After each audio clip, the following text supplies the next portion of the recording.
Hello and welcome to the Science Fiction and Fantasy Marketing Podcast, the show where we help you establish your author brand, increase the size of your audience, and sell more books. I'm Lindsay Baroker, and I'm here with Jeffrey Poole and Joe Lalo. We have a great guest for you today, Addison Cain, and we're going to be talking about kind of the ins and outs of selling science fiction erotica. And I'm excited because we haven't had an erotica. I know there are many people out there who do sci-fi and fantasy erotica, but we haven't found any of them yet, so they weren't willing to talk to us anyway. But let me give a little bio before we jump into questions and let Addison talk. She was born in sunny California and found herself drawn to dwell in older, history-rich places such as Japan, Ireland, Qatar, and now Washington, D.C. She's always on the move, eager to immerse herself in new cultures and people. I copied that from Amazon, by the way, about her immersing herself in people. So maybe that's right. Could be helpful. Her stories reflect the antiquities she loves, deep and sometimes very dark. I feel like there's a lot of suggestions in this, I don't know, bio. Maybe it's just me having a pervy mind tonight. But no, we definitely try to put a little bit of warning in the bios because I write very, very dark stuff. So Amazon doesn't let you really say what you write about in your blurb. We have to hint at it everywhere so we don't get angry people. Okay, she's driven to push her characters beyond the pale, and Addison's books are not for the faint of heart. She just started publishing in April of this year, 2016, for anyone listening from the future or the past or whatever. And she's doing really well. She's got three books out in her Alpha's Claim Sci-Fi Erotica series, and she's also published a historical romance called A Trick of the Light. Welcome to the show, Addison. I'll let you talk now instead of talking over you. I'm really excited to be a part of this. I'm very honored to be your first erotica writer, and I hope that you guys feel free to ask me anything that you want. I'm very open about it, and I think we're going to have a lot of fun. All right, cool. She promised us tentacles later on, but we won't get off. We'll wait until break the ice a little first. All right, why don't you tell us how you got into writing and what, did you always know you would self-publish, or what was the road like for you? It was a little bit bizarre. I never thought I was going to become a writer. When I went to college, I majored in a foreign language, and about 10 years after I graduated, I ended up going to Japan to live there for several years and study indigenous Japanese religion at Kamigamu Jinja in Kyoto. And while I was there, they asked me to write a book about my research and these very extraordinary things that I got to see as a foreigner.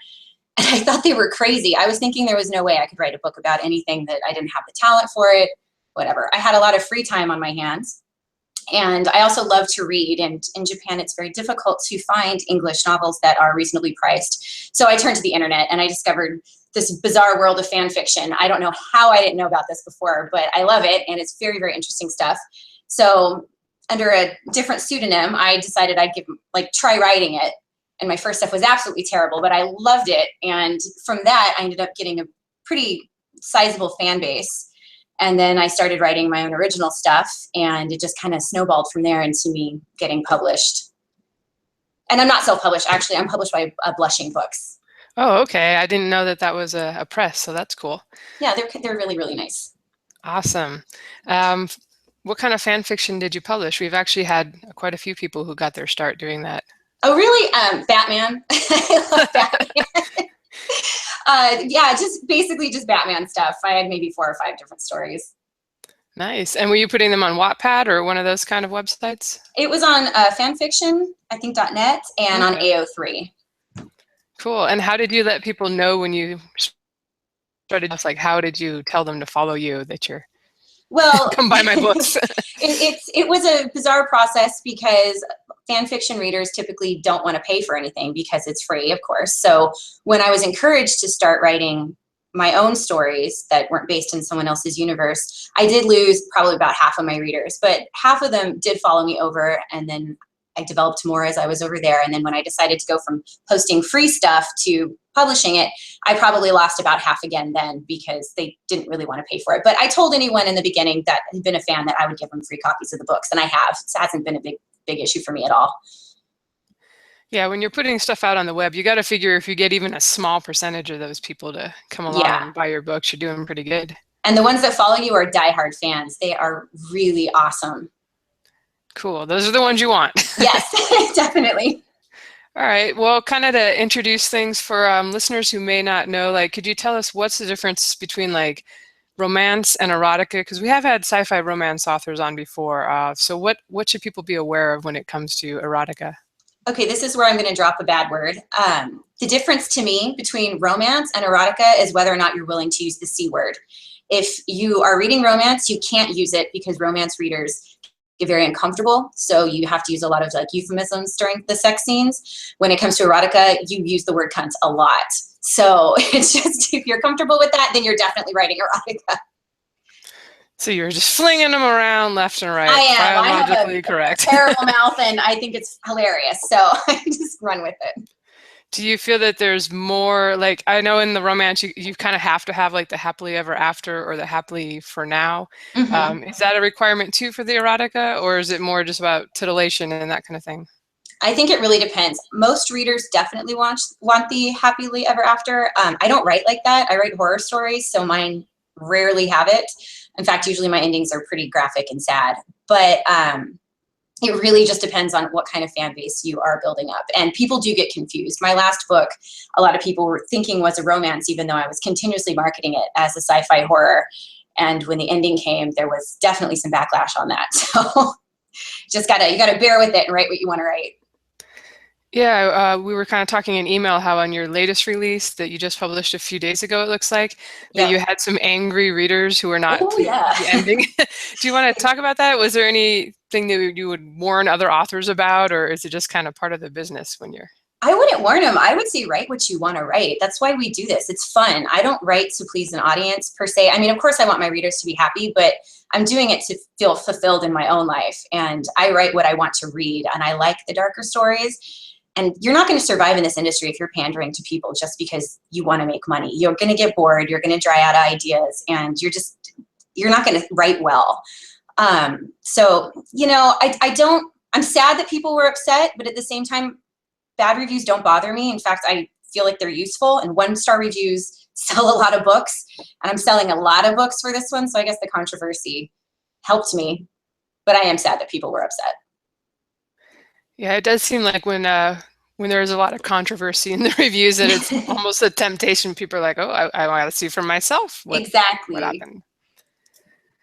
All right, so I have to ask the question I think a lot of authors think. I feel like there's this idea out there that, you know, if you're not doing well in your genre, whatever it is, you're like, oh, I could just write erotica and make a ton of money. What are your thoughts on that? Has it been easy? Has it been hard?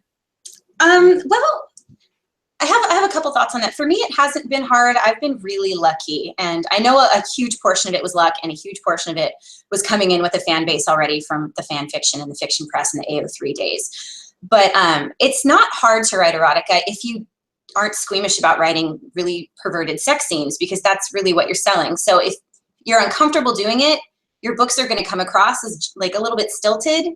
So it just depends on the mindset of the person. I work as a bartender. I've got a big mouth on me. I like dirty jokes. So for me, it wasn't really such a big thing to write these sex scenes. But if you want to get into this industry, there definitely is money here. So if you are writing in another genre and you're thinking, hey, I can maybe, and don't put it under your same author's name, because you're going to confuse your readers, and I don't think they would be happy with it if you've been publishing stuff that's very clean before. And just try it. I mean, what's the worst that can happen? The book doesn't sell. It's not a big deal. Move on and write something else. Always good advice. We're going to ask you more about marketing in the second half of the show, but I was kind of curious. I've seen a lot of, you know, I've heard from like on K-boards, the people who write erotica often talk about the adult dungeon on Amazon, where if you cross a line, they're going to kind of censor your stuff or make it not appear in the search. Is that something you've had to deal with at all, or? Yes, the adult dungeon is a terrifying place because Amazon can put you in there for any reason they want. They don't have a clean-cut set of guidelines. So you have to be careful and you have to dance around it. And I haven't had it happen to me, but I've had it happen to people that I know, and your whole career is just gone. So you have to be tricky, which is why we have disclaimers at the end of our blurbs, and why we put things into our author summaries about ourselves, so that people will kind of pick up on the gist of it, because you can't use specific keywords. So for example, like you can't use some of like obvious ones, like you can't use rape or incest or anything like creepy like daddy-daughter slavery or torture, even if it's in the story. And if you do use that, you immediately go into the dungeon. Or if you have a cover that's a little bit too graphic, you go into the dungeon. And once you're in the dungeon, your whole backlist doesn't go with it, but that book can't come back. So the best you can do is get a new ISBN number. You have to get a new cover. You got to write a new blurb, new title, everything, and then just put it out there and hope Amazon doesn't notice, which this did happen to me. My very first book was rejected because the publishing house made a mistake in the blurb.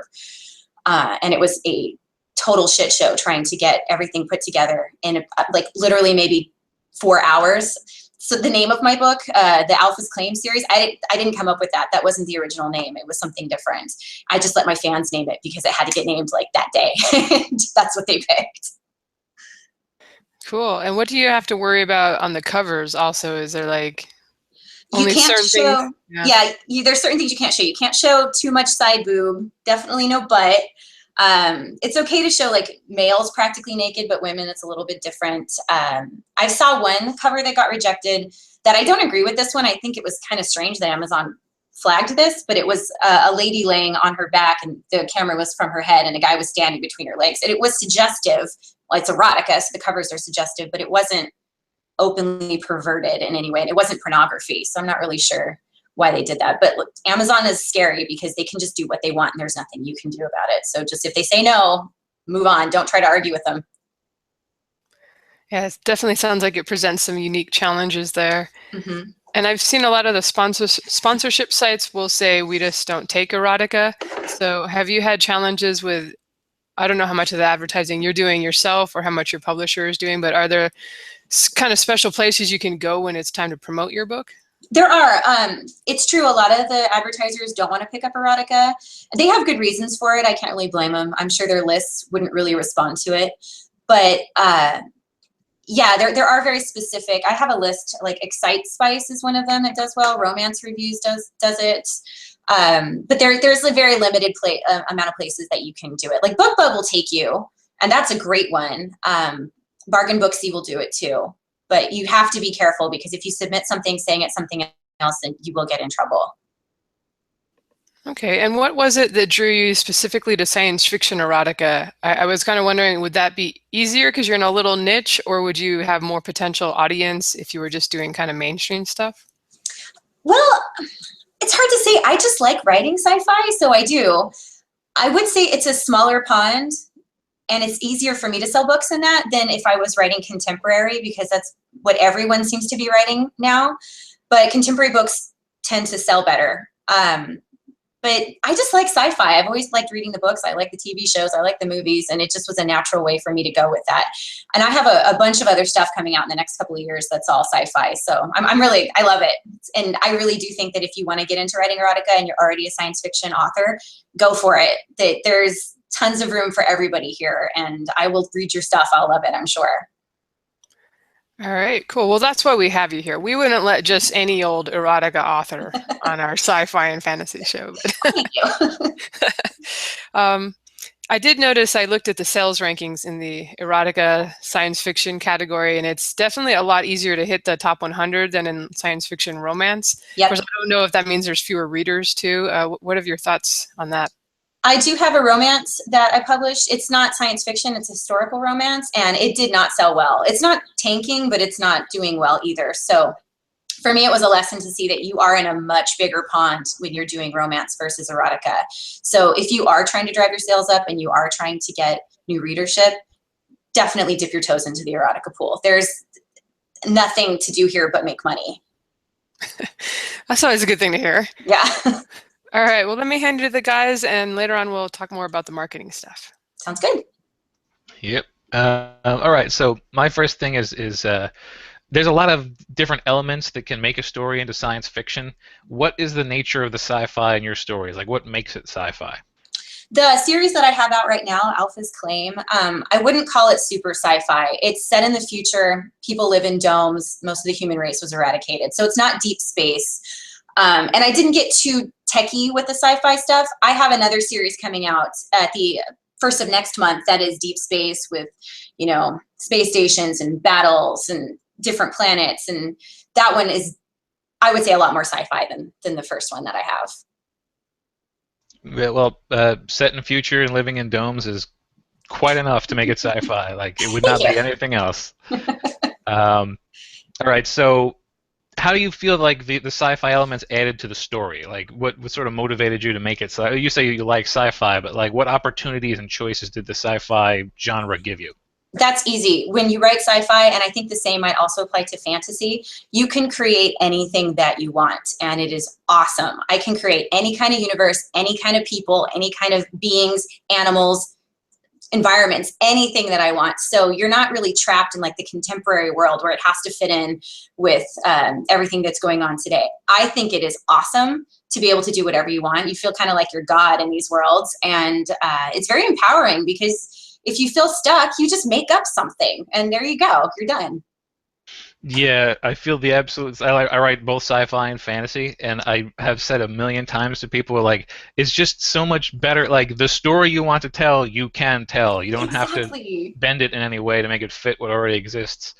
I've even had conversations with people about like they're like a friend of mine wanted me to plan out my entire map before I started writing a story so that I could follow it consistently. And I'm like, well, why don't I just create the map as I go so that it fits the story? You know? Exactly. And then you can add in stuff and it tends to work, even if you add it in late in the story, that you couldn't do if you were writing contemporary or historical. It is so much more fun to write sci-fi, in my opinion. I have to agree as well. All right, so did you set out like when you decided to write what would become your first sci-fi erotica novel? Was that like your goal? I'm going to write sci-fi erotica, or did you just say I'm going to write a story and then afterwards you sort of put it into the slot that it belonged in? I was just going to write a story. I am a pantser completely. I don't write down anything. I just kind of daydream and write as I go. I didn't really know the direction that this story was going to go, and I dig that it got so sci-fi. I wasn't sure at first how far I would take it, but I went a little crazy with this last one. No, there's nothing wrong with that. You know, as you were saying, like the story you want to write is going to come out better than any story that you're writing just because you think you should. Yes. So, well, it's good. Like that's the way that writing ought to be. I agree completely. And clearly the fans are enjoying it as well. Um, So again, like this ended up being erotica. Like when you sort of realized the direction the story was going, did you crank up any of the elements to make it like whatever? Like, well, this is already pretty steamy. I might as well go for the gold. Or like, Oh, I totally did. I thought with the first series, this is kind of a secret, so I don't know if anyone knows this. I thought that as I started writing it, that I was going to see how far I could push it with the sex, just to see when people were like, okay, now you've taken it a step too far. So every scene got a little bit more something. And there was no backlash from that. People seemed to love it. So I just took it farther and farther and farther. And the next thing you know, I probably wrote one of the most perverted books on the planet. that's excellent. That's like calibrating, you know. It's like, well, let's see. It's like when comedians they get you got to test the room and see what gets laughs and what doesn't, and then you define your space. Well, yeah, that's my only questions for this section. I'll hand it off to Jeff, and then he'll ask you some more before marketing. Sounds great. Alrighty, let's see here. Your biography states that you've lived in a number of what many of us would consider exotic, and me especially. I'd always wanted to see Ireland, and I find out you've lived there. So congrats to that, by the way. How much of your writing has been influenced by the various countries you've lived in? I would say all of it. When you live in a foreign country, you're completely out of your element. You have to look at things with untrained eyes. You have to struggle to communicate. It can be very stressful. Sometimes you feel completely a part of the society. Sometimes you feel more a part of it than you ever felt in your home country. And it does something to your mind and your creativity because you're forced to look at the world a different way. Also, a lot of my travels have been to study religion, which I find kind of funny at the same time about myself because I'm an atheist, but I like to apply these kinds of mythologies into the stories, different kinds of gods, different kinds of worship, the history, what it does to societies. And every country I've lived in has been deeply religious one way or another. So it's been kind of interesting collecting these things and using them as tools to build the stories. Yeah, it kind of ties in my second question. You've almost answered it. It's like you've majored in Japanese and studied its indigenous religion. So you feel your writing has benefited from these studies? It certainly sounds like it has. Yes. And I really do think that you have a different kind of perspective in life if you can step away from what might be your religion to look at other people's religions, because everyone who has a different religion is going to live life in a completely different way than you are. And it might not seem obvious until you really start practicing it and maybe participating in the rituals and seeing, but it really will expand your mind. It's been fantastic. Good deal.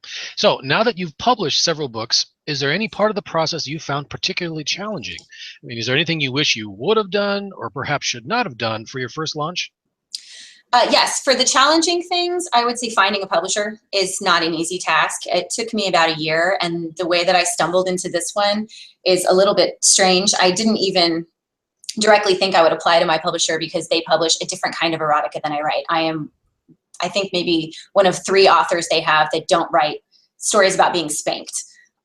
It's not my thing or my kink at all, so I wasn't interested in them. Like I didn't know that they existed, but then several other women that I knew who published for free online through Literotica got published with Blushing, and they said I should just show them my manuscript and see what happened, and it worked out. But anytime I tried to get an agent or go to one of the bigger publishing houses, it's really, really hard to get them to look at erotica. So if you are going to get into this industry, you need to understand you will probably self-publish, or you're going to go with a smaller publisher like I did, which is fine. You can make more money self-publishing, honestly, as long as you know what you're doing.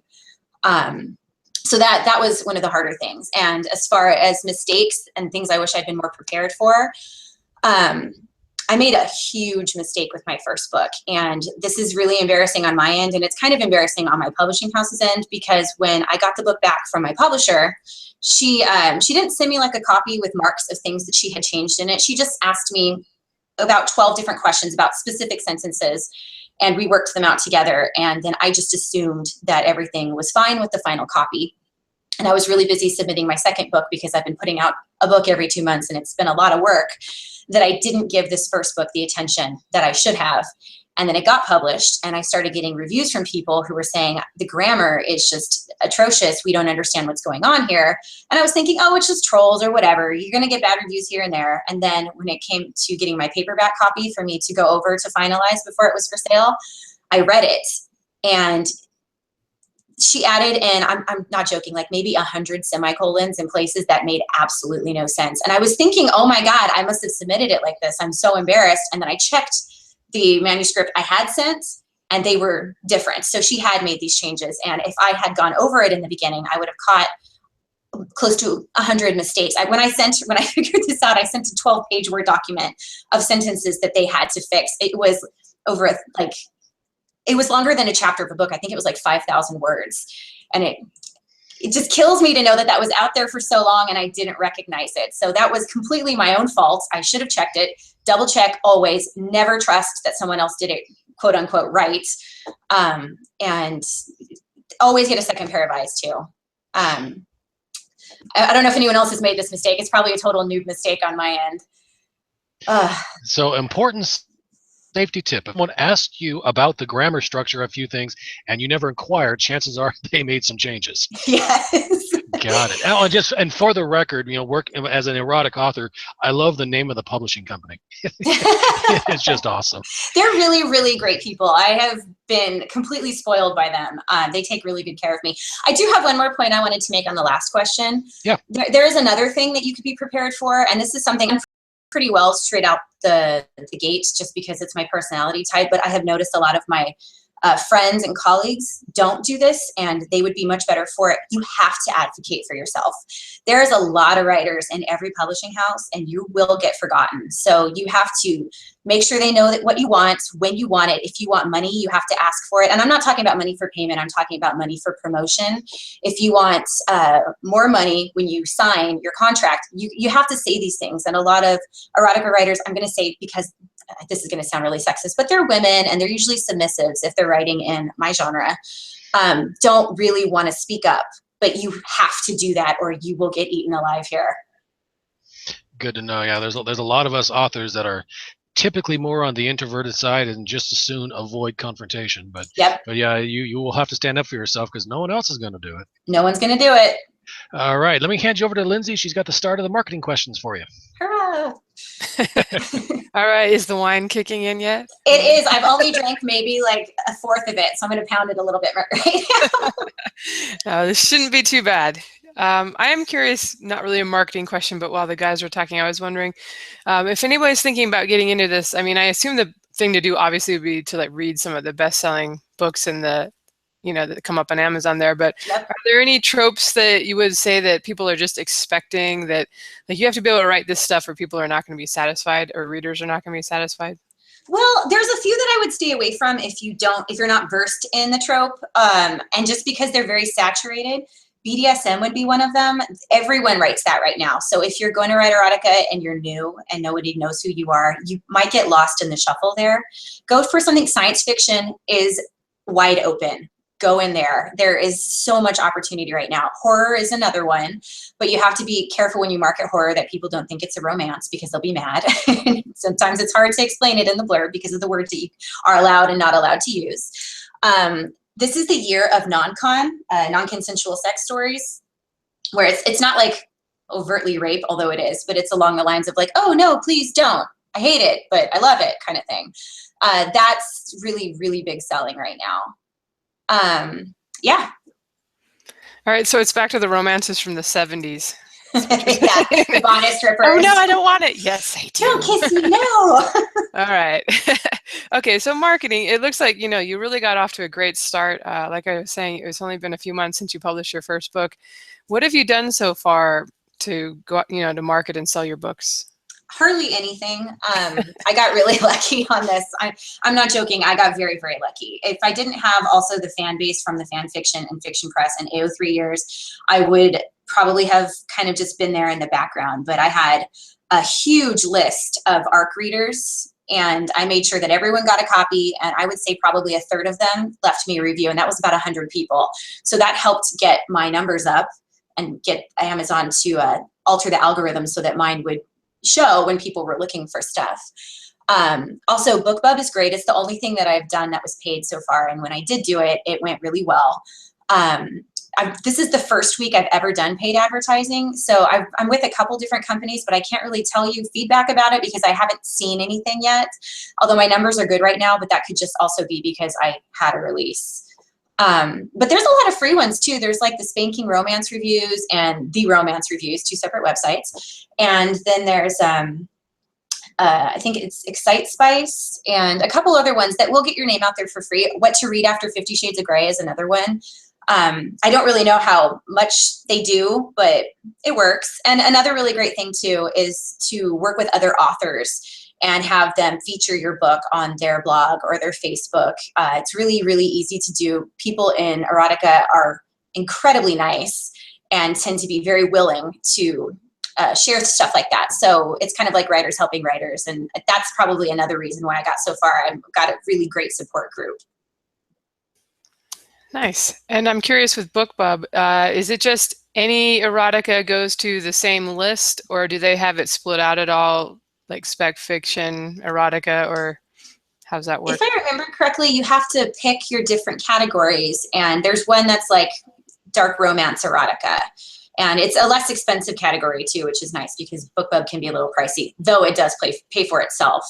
But yeah, so they have a list for people who want to see that. It doesn't go out to the general sci-fi fans. Right. Yeah, I was kind of curious because with science fiction romance, they don't have that specifically. So they have science fiction, or they have paranormal romances tends to be where they put that stuff. And yeah, I always felt, because I write that with my pen name, that it's not really going to the right audience. That I wish they had a actual sci-fi romance category you could pick. You got to write erotica. Apparently. All right, next year with my second pen name, everybody. I won't tell. It can be our secret. All righty. Well, for launches now, are you doing anything special, or have you built up an email list, mailing list? I do have an email list with about 1,800 people on it. I don't really know how many of them are fans that buy, because some of them I got from a raffle copter. About half of them I did. And I do notice a spike though when I send out an email. I don't do it often. I'm not really savvy with the emails and Facebook and all those other things. So I just do like maybe 1 or 2 a month. Definitely do them around the time that I have a release though. Okay, and you mentioned having an ARC team already. How did you get people when you were on the fan fiction sites? Did you get them onto a mailing list, or how did you That's exactly get what I in did. contact? Yeah. A lot of readers on the free sites feel very entitled to free stuff. So when you finally tell them that they have to start paying for it, they get very, very mad, and they will troll you. So you have to brace for impact with these guys. And one way that I thought I would subvert that was by offering anyone a free copy of the book in exchange for an honest review. Like, they could say anything that they wanted, they would get a free copy.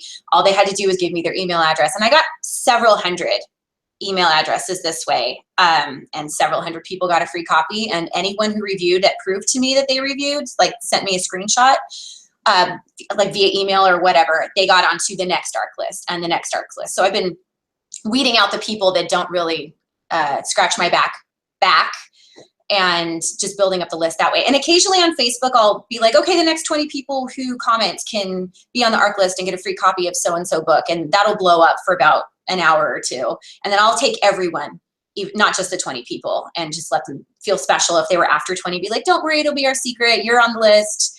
And they tend to really like that. So getting ARC readers isn't that hard. You just have to ask for them.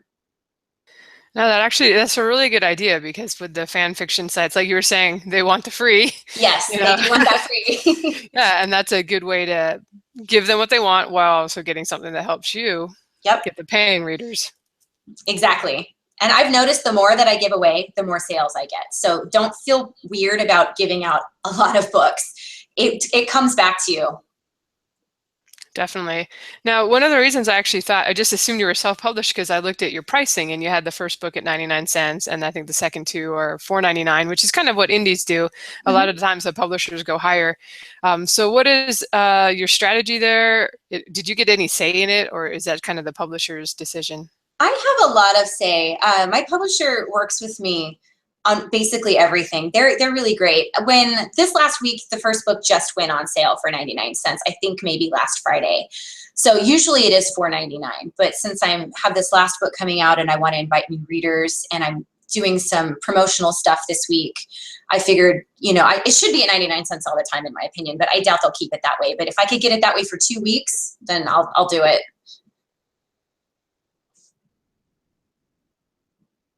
Sorry, I muted myself so you wouldn't be interrupted. And then I was surfing over on your book pages. No worries. All right. Don't mind us, audience. We just kind of know what we're doing, but not really. I couldn't even get my camera to work, so you guys definitely know what you're doing better than me. All right. Well, okay. I noticed that, unlike so many of the authors we've had on this year that are doing really well, you're actually not in KDP Select, or you're not exclusive with Amazon and in Kindle Unlimited. Was that your choice or the publisher's choice? And what went into that decision? That was a publisher's choice, but one I agreed with, because I wanted to see what it was like selling through all of the formats that I could. That said, my next series that's coming out next month is going to be in KDP, and I'm also self-publishing this one because I want to stick my fingers into that pie too, because it is a great way to get new readers. Yeah, those are those same readers that don't want to pay, or they'll pay the $10 a month, but they want to read a ton for that. But hey, as long as Amazon's paying a fair amount for page reads, why not? There you go. And if it doesn't work, you can always take it off KDP and put it on Barnes & Noble and iBook and all of those other ones too. Yeah. Have you found that any of the other sites are really good for erotica? Or I know there's like a couple of romance specialty ebook sellers. I can't speak tonight. Have any of them brought in impressive sales? No, I would say maybe 20% of my sales come from the other sites. But for people, a lot of my fans aren't American, so they can't always buy the Amazon copies. And if they want to get them, they have to get them through Barnes & Noble or a different sales source. So I feel like I don't want to exclude these people. I have a feeling there's going to be a little bit of backlash for my next series when it's not available everywhere that way. So I don't know, but I like it. And have you found that $4.99 is a pretty good price point for these are full-length novels, right? Yeah, they're not super long. The first one's only 50K, and then like 60 and 65, I think. I think it's a little bit overpriced. If I could convince the publishing house to bring it down by $1, I would, but it's selling so well, there is no way that they're going to do it right now. But it doesn't mean that they won't do it later. Yeah, I think that's one of those other notions that people that are not in the industry have will be that, oh, you can sell short stories for $2.99 if it's erotica because people will pay more. I don't know. Do you have any thoughts on that? Usually when I see that, they're also in Kindle Unlimited, so people are probably borrowing it instead. I would say when you look at the sci-fi rankings for erotica, a lot of the highest ranked ones are these little silly, poorly written short stories that someone just threw up there. And I mean, they're very short, and they do sell them for $2.99, and they go high up on the rankings. So it's kind of not really a quality thing. If people will buy it, but I think you're right. It has to be on KU. Or Yeah, they'll read it. I think a lot of people are borrowing it, and then Yeah. 14 pages. I'm going to borrow that. It gets their name up on the rankings, and it does get them notoriety. So I guess it's just a strategy kind of thing. And if you really just want to put this stuff out to make money, you can write these short stories probably in a couple of days. They're not good, the ones I'm talking about. Like, just take a look and you'll see what I mean. You'll be able to spot them from a mile away. And then there's the really, really good ones that are trying really hard, and it's harder for them to get up there because they're competing against these tiny little short stories. Yeah, I'm sure it's frustrating when you actually put effort and edit them to be outranked. And I've seen a couple that are, at least they seem to acknowledge that they're silly. Yes. You're not. Yeah. I won't say any titles or anything, but there's one guy in particular. I can't think of his name off the top of my head, but he is hilarious, and he makes a fortune, and he makes fun of himself the whole time, and all of his reviewers are making fun of him with him. I really admire what he does. Actually, that's not Chuck Tingle, is it? Yes, it's him. Pounded by the pound. Every time I see that cover, I just crack up laughing. I believe it was Space Raptor Butt Invasion that got nominated for a. Was it the Nebula, the Hugos? I don't know. Hugo. He got a Hugo. Hugo. Okay. Well, if you don't take yourself seriously, there's definitely an audience for that too that just wants to have fun with it. All right. One more question for me here. For people who maybe are self-publishing and don't have anybody guiding them on like covers and that kind of thing, have you, what would you say is sort of a good, we've said what not to do, because Amazon will ban you, but what are the trends and as far as covers? Because I looked at yours and I could see those working also in science fiction romance. Is there anything particular to sci-fi erotica that you think maybe would make a good cover? I think with erotica in general, the covers do better if there's a naked male torso on the cover. They sell more statistically than if there's a woman. So that's exactly why my covers look like they do. I found those pictures and I told the publishing house to use them. I basically designed them myself, although they did all the fine tuning and the fonts and things like that. When it comes to covers, there's two schools here. I'm of the school of paying for the better cover because I really do think the cover matters. I think it is going to tell readers whether or not your story is one of those silly ones like we were just talking about, or if it's like a legitimate literary erotica. And then there's some friends of mine who are also published and doing very well who believe that a $5 cover, as long as it gets the point across, works great. So if you have like a story that's a menage and you've got like two guys and a girl and maybe like a picture of something else like relevant to the book, even if it looks shitty, will sell books, and they're also selling well. So it's hard to say. I like the better covers better, but to each their own. And I'm curious, it's just, maybe it's a marketing question, but do you know like what the split is? I've kind of heard that as far as books in general, the erotica is probably going to be more female readers, and that maybe male readers would go for the visual stuff rather than books. What have you found from maybe your audience that you've been in contact with? They're almost all entirely women. And I hate to say this, guys, but the guys who do try to get involved are 99% of the time total creepers, like sending you dick pics and stuff that you don't want to see. And so I don't even really allow guys onto my Facebook page. There's very few, and the ones who are there are married to fans of mine, so they both read them together. It's all women, and the guys are, I don't know. You get some weird stuff out there. So you also need to be prepared for that if you're going to go into this, that you will have these people who take things a little too literally coming out of the woodwork. Yeah, I wonder too if that makes sense then, the male torso on the cover, if you're going to have a female readership, that makes a lot of sense. I wonder if the female ones are more male authors putting what they want to see on the cover. It very well could be. You don't really ever see a woman by herself. It's usually like a guy and a girl, but it does sell more when the guy is the one who's obviously the center of Sorry, we're using you guys for your sexuality. Give me that money. All right. Well, just so people know, if you want to rank in this genre, go for the man chest. Definitely. All right. Well, let me pass you to Joe for some more questions. Excellent. Hi, Joe. Yeah. Hello. It's nice to hear about men being objectified sometimes. That's all erotica right now. Yeah. All right. So we've talked a little bit about that you have there are some promotions that you're starting to experiment with and that are accept and are useful for erotica. Mm-hmm. First off, have you, like you said you were just starting, have you actually like signed up for several of these? The only one I've done is BookBub, but this week I have Books Butterfly, The Naughty List, Bargain Booksy, BK Nights, and Excite Spice. So I don't have any experience with these, but I've heard good things from fellow authors who had great results. So we'll see. Have you like already you have these scheduled already, or there's sort of on your list to work with? They're scheduled. For just this next week.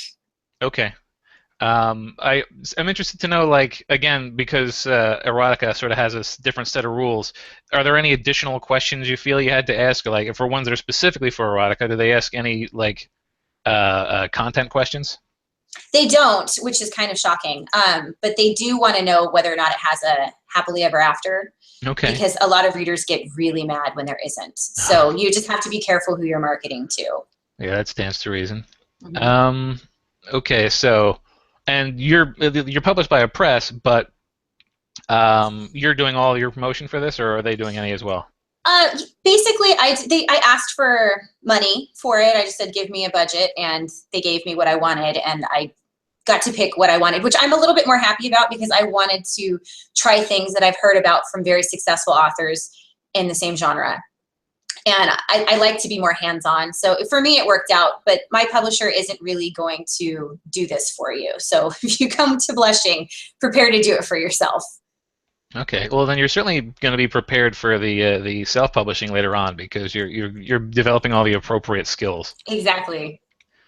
All right, so from what we were saying earlier, it seems like some of the types of erotica that are selling particularly well are walking an extremely thin tightrope to avoid falling into the adult dungeon. How does one go about learning where the line is and not to cross it?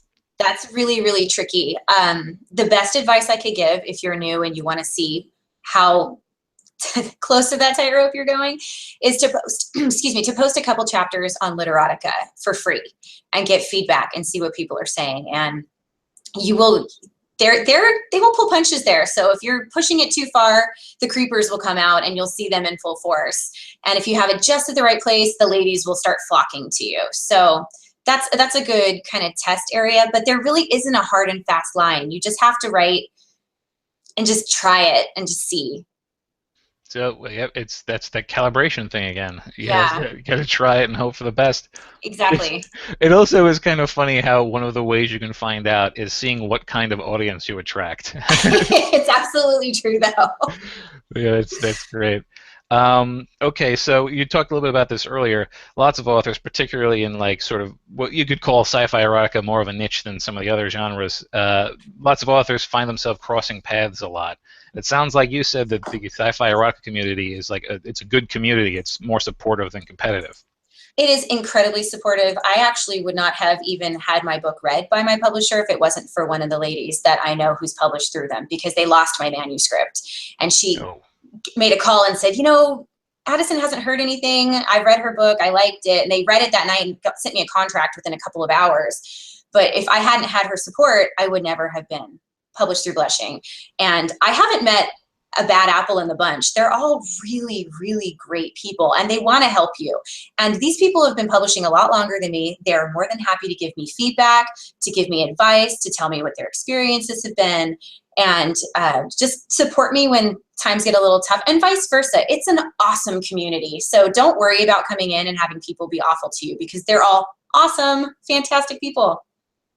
It seems like that's sort of a byproduct of like you are completely unconstrained in your content. So like it seems like that would be sort of a cathartic way to be an author and just produces a better positive mental mindset.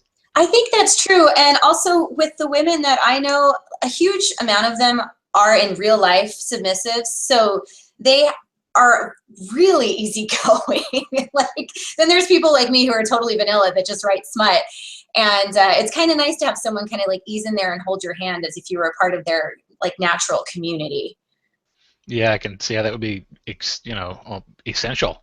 Mm-hmm. Have you, just speaking of because the community is so good, have you tried anything like bundling or cross-promoting? Yes, I've been invited to do a bunch of anthologies, and I have one coming out next year that's a sci-fi, like twisted fairy tales kind of thing. So that one's gonna be fun. I have a few next year, but these are big money tickets, and it's a really good way to try to get on the USA Today bestseller list. There was one that came out. I wasn't a part of it, unfortunately. I really wish I had done it now, but it was contemporary, and it's not really my style, about like military guys. And I think it had 25 or maybe 30 authors in it, and they all hit the USA Today bestseller list about a month ago. So good for them. It seems like the big anthologies are like, right now they're your ticket in. Yeah. I'm sure the loopholes are closing as we speak. Yeah, and you won't make as much money because they market them at 99 cents, but it brings money to your other books. Naturally. One more question. Do you find that like sci-fi erotica readers, do you find they stick to that genre, or is it more generally just erotica readers who are reading everything? I would say it's generally erotica readers who are reading everything, which is great because you can fish for readers in a lot of different ponds. Yeah, there isn't a hardcore sci-fi erotica only fan base that I know of, but if you go on places like Literotica and you look at the sci-fi stuff that they have up, then you can kind of see which readers go that direction and use that as a tool. If you want to get into this, go to Literotica and read everything that you can. Yeah, it's definitely, it's funny because it's like, it's useful that there is an enormous compendium of existing material there that A, you can contribute to in order to sort of like a beta test, and B, you can just draw statistics from based upon enthusiasm. And a lot of those readers are really nice. So if you build a relationship with them, they will come with you. Again, it's like it's these are people who, like, this is who I am. Why should I be? I feel like it makes a lot of sense that people in what would normally be considered a taboo area are just going to be happier and nicer people because they broke down a wall or something, Yeah, I think that's exactly what it is. Because you just are what you are, and if you're going to write in this, you can't be squeamish about it. You just go for it, and you're not going to judge other people either because the stuff I write it's pretty out there. So the last thing I'm going to do is point at you and be like, "Oh, you're a weirdo." Yeah. Well, just one last thing. Like now we know that like erotica readers will read, just about any genre of it. Do you find that any sci-fi readers have been attracted by this, and you think you've been the first taste of erotica for any of those? Well, that's a hard one to say. I would guess that probably I have been the first for some, but the kind of people who are just dipping their toes into erotica are not going to leave reviews. They're usually nervous. It's like your first time, you're this little virgin and you don't know what you're doing and you're all thumbs. So give them a couple of books and then they might say something. But I haven't had any that I can think of off the top of my head reviews saying that, oh, it was the first erotica I ever read and my life has changed now. Nothing like that. That would be an interesting email to receive. Where it it's would like, be. Hey, I never read a book like this and I love it. I'd put it on my wall. All right, well, that's it for me. I'll hand you off to Jeff for the last few. Yeah, I can just imagine making it like when you check one of those books out or you read one of those books, having a little survey at the end. What did you think of this? The author would like to know, and the person would be like, "Oh, hell no!" Nope. Someone might see that I reviewed this, and they'll know that I like sex things. Yeah, exactly. Okay, so in your opinion, what are other authors not utilizing enough when it comes to marketing their books? Like I said earlier, ARC lists. This is like the easiest tool, and it's free, and it's just sitting there. If you can develop a group of readers, and you have to weed them out, like book by book, they have to prove that they did review. And I mean, you don't have to be a dick about it, but you have to make a point that you don't just get the free book. You're going to end up with this great list of people that you can rely on. And for example, when my book came out Friday night, I was getting slaughtered in the reviews. I was getting 1 star after one. I'm talking like maybe 40 in about 3 or 4 hours. And so I sent out a call to action to these people because I hadn't even sent out the ARC book yet. And I was like, look, this is what's going on. I need you guys to read the book and I need reviews. And of course, they're not all going to be 5 stars. They weren't all 5 stars, but a lot of them were. And it dragged me up from a 2-star rating to a 3.7 star rating in about 24 hours. So it was not only a good marketing tool, but a good tool to save my ass when I was looking really bad. And I was afraid it was going to affect my sales. So I love them. Thanks, guys, if you're listening. Yeah, it's one of those things where if by chance, there's a group of people who want to start picking a fight on you, you're like, okay, it's time to call in backup. Exactly. And there was one person in particular who was trolling everyone who left a 5-star. And I've had problems with my readers before attacking people who didn't like what I had. And so this time I was making it very clear, you cannot say anything to anyone. Just put out your thing and ignore whatever anyone says to you. And it worked. So yay. All right. Okay. Social media. You've mentioned the Facebook a few times that it sounds like you don't really use it too much. Are you pretty much pro or con? Do you have any favorites? Do you have any that you avoid? I'm not really social media savvy, which is kind of embarrassing because at my age I feel like I should be. But I really do like Facebook. I think it's a great way to connect with fans. As far as my author's page goes, I don't really think it gets me a whole lot of stuff. I post things there and I do have like maybe 500 and something likes. It's not a big deal. And I once tried a Facebook promotion. I think I put $20 towards it and it got me nothing. I just like the friend side of Facebook because you can chit chat with people and build a relationship with them. They can get to know you, other authors as well. I don't do Instagram. I don't do Twitter. I have a webpage. That's kind of all I got. Hey, nothing wrong with that. If that's what works for you, then so be it. Thank you, because I don't want to do any of those things. Boy, it sounds like another one of our hosts here that doesn't like doing any extra work there. I won't name names. But okay, so my final question for you. What words of advice would you give a younger version of yourself if you ever given the chance? Okay, when I started this career in writing and I kind of announced to my husband that, I think I want to write books for a living. He thought I was absolutely insane. He was thinking, you have a degree, you can't take these risks, you've never written anything, are you out of your mind? Like, there's no way you should do this. And then my family heard it and they gave me no support. So I would say the first 2-3 years I was doing this, everyone was telling me no, but I did it anyway. And I did it knowing I was risking my marriage a little bit. Fortunately, it paid off for me both ways in the long run. But I really do think that it's important that you stick to your guns, because if you're trying to live your life for someone else, you're not going to be happy. And it's paid off, and I'm very happy. He's very happy. My parents are now, and my brothers and sisters see that this is actually a legitimate career choice. But you really do have to just kind of tighten up your fists and just be prepared to just fight for yourself. Yes. Yeah. And then let's see. Oh, as another thing, I kind of got into this earlier about advocating, and I'm going to drop a bad word here, not a really terrible one, but you have to be a bitch, especially as a woman, because people will walk all over you when they think that you don't really count as an author because you write erotica. So that's another thing, be prepared to stand up for yourself. And I wish I had known that a little bit more and not been kind of hiding in the closet the first couple of years, because there's really no shame in what I do. I love what I do for a living, and it's so fun. Seriously, how many people can say that their job is fun? Not many. So, do what you got to do. You love your job, you're having fun, you're making money, then Exactly. The hell with everyone that says you can't do it. Exactly. You have the last laugh. Exactly. All right. Well, that pretty much concludes my questions. Let me pass you back over to Lindsay so we can try and wrap this up for once on time. She talks faster than our other guests. That's how we got it all in. Sorry. No, that's very great. fast talker. That's all right. Good information. For those who might be thinking they want to get into this and would like to maybe have the help of a publisher, do you know if, as of right now, is Blushing Books open to submissions? They are absolutely open to submissions, and it's very easy to submit. You don't need an agent. You can just go to their website, and I think there's a little tab that says for authors or people looking to be authors, and there's a form you fill out. It's very straightforward, and they are typically very quick at giving you feedback on whether or not they're accepting your book. And they're kind of like the McDonald's of publishers. They pump out a lot of books, so the chances of them turning you down are pretty slim. And if they do, I think they'll give you feedback about why, and you can always resubmit once you work on the manuscript. All right, good to know. I will put a link to them in the show notes, and I will also link to you mentioned a bunch of promo sites that accept erotica, and I will put those in there. And this will be show number 97 for those listening at home or in the car, wherever you are. Or keeping track.